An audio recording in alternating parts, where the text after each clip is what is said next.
In this lesson, we're going to learn about motor behavior, which is a discipline and study of how motor skills are learned, controlled, and developed. In this chapter, we're going to look at and explain what motor behavior researcher does, present the goals of motor behavior, including motor learning, motor control, and motor development, explain the research process used by scholars in motor behavior, and present some of the principles of motor learning, motor control, and motor development. Looking at the goals of motor behavior, they are to understand how motor skills are learned, how processes such as feedback and practice improve learning and performance of skills, and how response selection and execution become more efficient and effective, to understand how motor skills are controlled, how the mechanisms in response selection and execution control movement, and how environmental and individual factors affect mechanisms of response selection and execution, and to understand how the learning and control of motor skills change across a lifespan, improving in youth and deteriorating with aging. So there are three subdisciplines within the subdiscipline of motor behavior, which are motor learning, motor control, and motor development. So motor learning is the acquisition of skilled movements as a result of practice. Motor control is the neural, physical, and behavior aspects of the movement. And motor development is the developmental view of motor learning and motor control across the lifespan. So looking at the differences between motor learning and motor control, it's a shift between in learning, you're learning the skill, and in control, it's almost automatic, your response to the skill. So motor control is the essential for every movement from poorly skilled to well-skilled, and motor learning is responsible for the shift to well-skilled. So why do we as kinesiologists use motor behavior? The study of how motor skills are learned, controlled, and developed across the lifespan. And applications often focus on what and how much to practice. It guides us in providing better situations for learning and practice, including the selection of effective cues and feedback, and it's valuable to performers and those who teach motor skills, so people like physical educators, adaptive physical educators, gerontologists, physical therapists, occupational therapists, and coaches. So besides the occupations we just talked about, motor behaviorists also work in colleges and universities teaching courses such as biomechanics, sports psychology, research methods, measurement and evaluation, and pedagogy in youth sport. Pedagogy is basically the study of kind of how to teach and how people learn. Research, they do research and service, and then in other facilities such as hospitals, industry, and military, it's used with research for grant writing and other applications. So we often think about motor movements as being associated with sport, but we use motor movements in our everyday life all the time. So babies learning to use a fork and spoon, that's motor learning across the lifespan. Dentists learning to control a drill while looking in a mirror. Surgeons using a scalpel or a laser.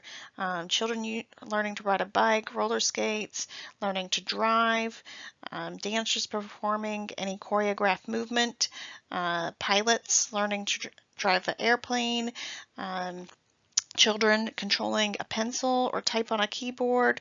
All of these are motor movements. When you take care and prevention class and you learn to tape an ankle, that's a motor movement. So all of these complex movements are motor movements.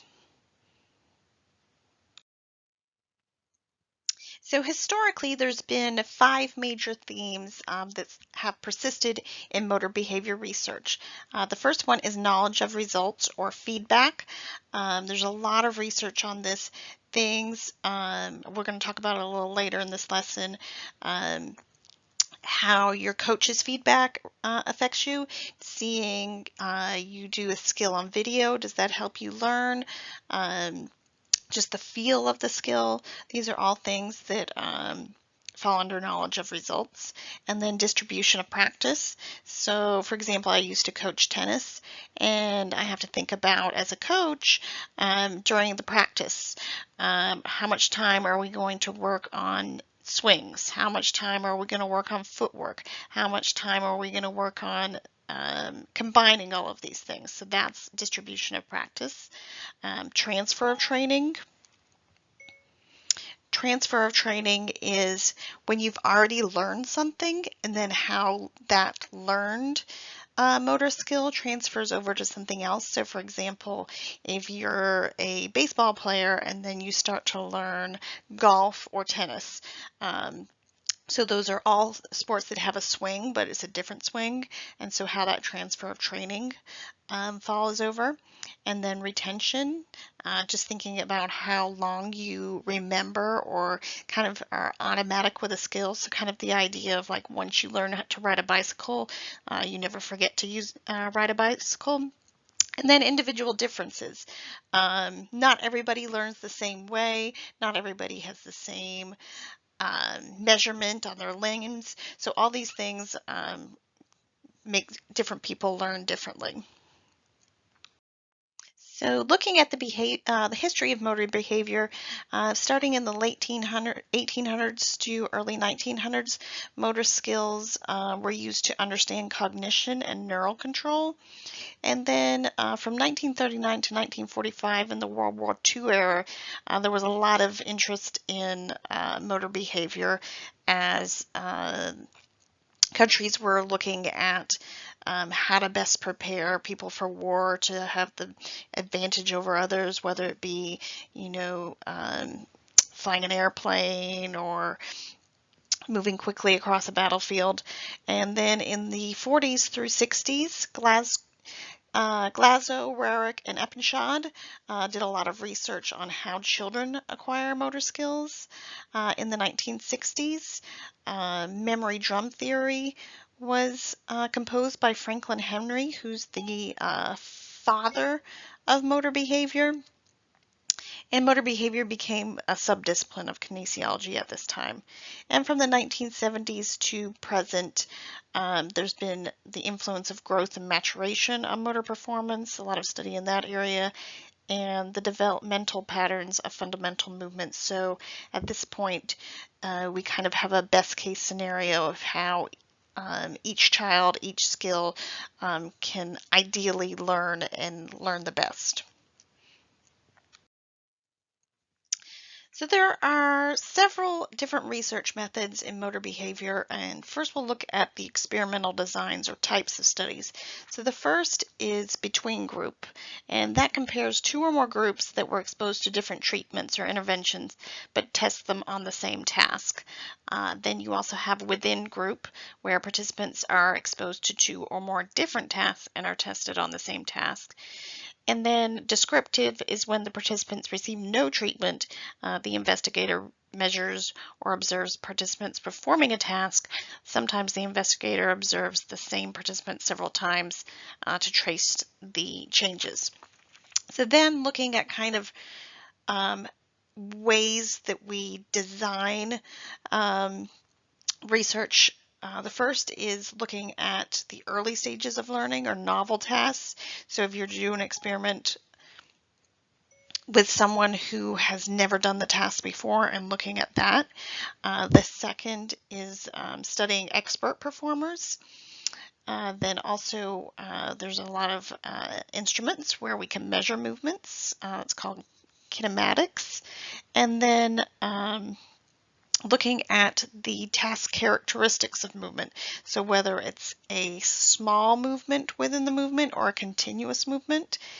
And then measuring learning and transfer, or retention and transfer, which we talked a little bit before, of how long somebody can remember how to do the task or how much one task transfers over to another.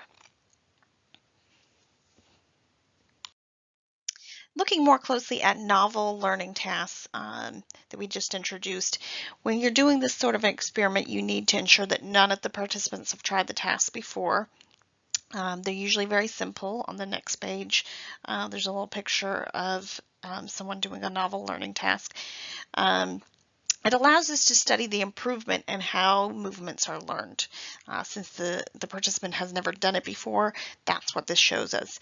But it limits research because this approach studies the outcome of the movement, so the product, rather than the nature of the movement, the process. And then novel learning experiences are not helpful for physical activity tasks when the performers have many trials because, like I say, you can't have done this activity before. So once you've done a few trials, it's no longer a novel task.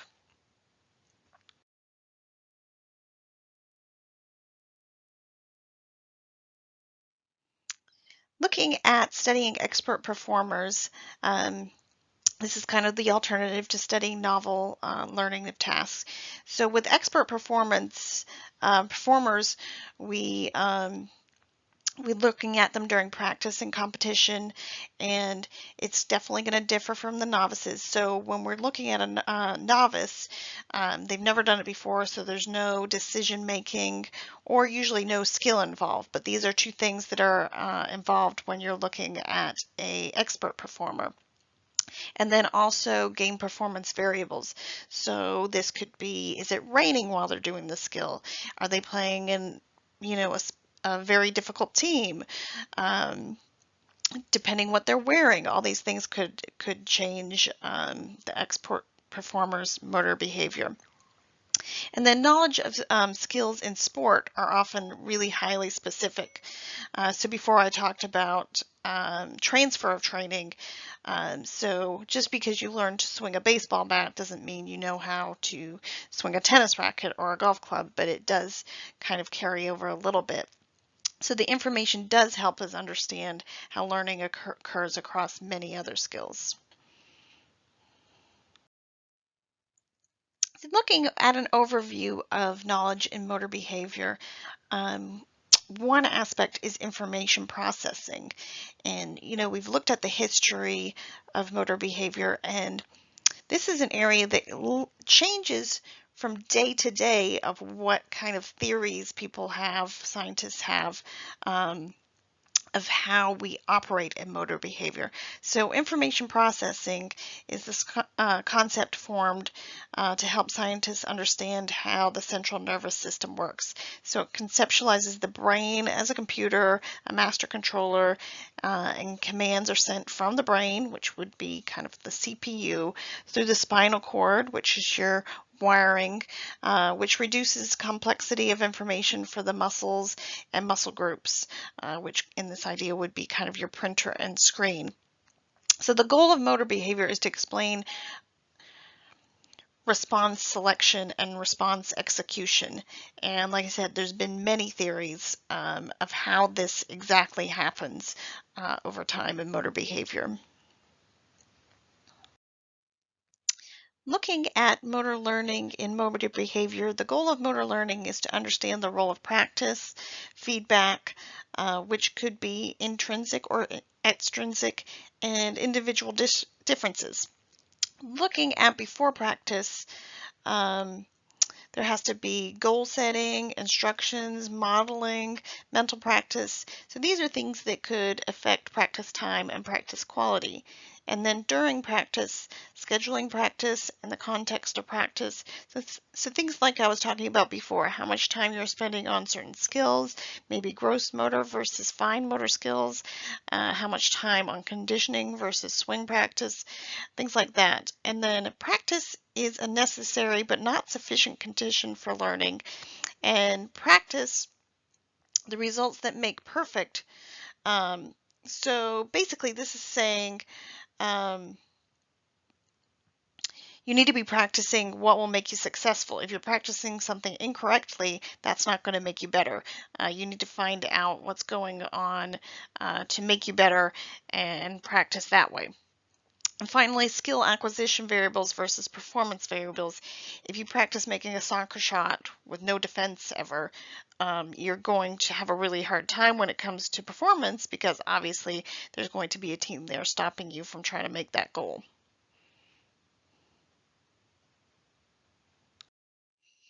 Here we have a visual of a softball or a baseball practice that kind of helps you understand the concepts of knowledge of performance and knowledge of results and extrinsic and intrinsic feedback.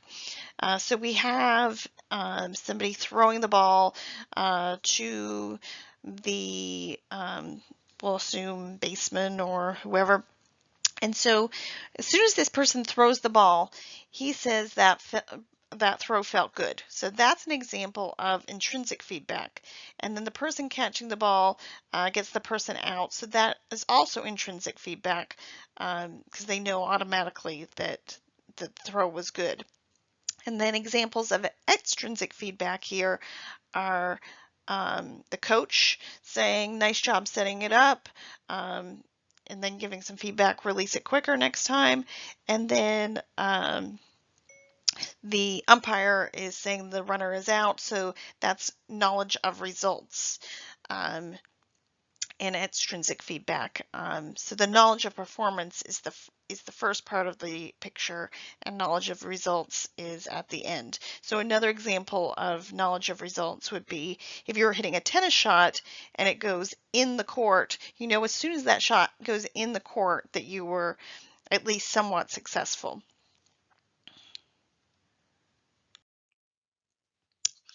So looking at motor control, this is the area where there's several theories that are debated. So one is motor programs, and they are proposed memory mechanisms that allow movements to be controlled. As motor programs are developed, they become more automatic, allowing the performer to concentrate on the use of the movement in performance situations. So if we had to remember every single movement we have made, our memory would be overloaded. So motor programs explain why we do not have a storage program. Instead of storing in memory each movement that we have ever done, we store groups of movements and similar characteristics. So these groups are called schema. They are the foundation of the motor program theory. So looking at the other theory, it's the dynamic systems theory, which has challenged the motor program theory. Dynamic systems theorists believe that a more direct link exists between perception and action, bypassing the need for motor programs. So the direct link is called coordinated structure. One characteristic of coordinated structure is automated movement that relies on very little decision making or central control in the brain. So areas of study within motor control include degrees of freedom or coordination of movement. So thinking about degrees of freedom, it's kind of the idea of people can do things totally different ways and still get similar or better or worse results. So thinking about a tennis serve, the way that somebody brings their racket from kind of the back scratch position to contact with the ball, people could have completely different movements in their arm, their shoulder. So that's the idea of degrees of freedom. Everybody has the freedom to do something differently. And then motor equivalency, serial order of movements or co-articulation. So your joints move a certain way, and the movements have to go in a certain order. Perceptual integration during movement, and skill acquisition. Looking at developmental motor learning, the goal is to understand skill acquisition across a lifespan, so from newborn until basically old age and death. The two principles of motor development are that children are not miniature adults, so you have to think about children's capacities are different, their body capacities and also their learning capacities. And then as far as children together as a group, they are more alike than different. So studies that have been kind of highly studied in developmental motor learning include the developmental changes in mechanics of movement, lifespan development, experience. And what we're talking about when we say experience is kind of the nature versus nurture idea, that the experiences you've had with your family, the learning that you've had affects how you have motor development across your lifespan, and then changing neuromuscular systems across the lifespan, and then growth and gender and the development of overhand throwing, which we'll look at on the next slide.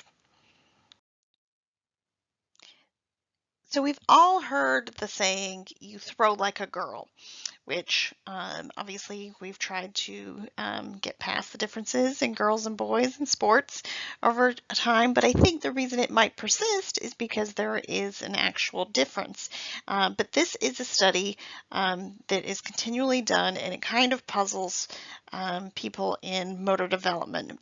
Because if you look here on the left, you can see kind of the body structure of girls and boys throughout birth to 18 years. So if you look at it, you can see they're almost exactly the same until age 14, 15, which we all know. Age 14 and 15, girls and boys enter puberty, and the bodies change. But if you look to the right, we look at throwing distance with girls and boys. And even though their stature and weight are exactly the same, you can see that consistently girls throw less distance than boys. Now you can see that once they hit 14 and 15, it even goes down for girls and boys. For girls. So this is kind of a conundrum in motor development learning.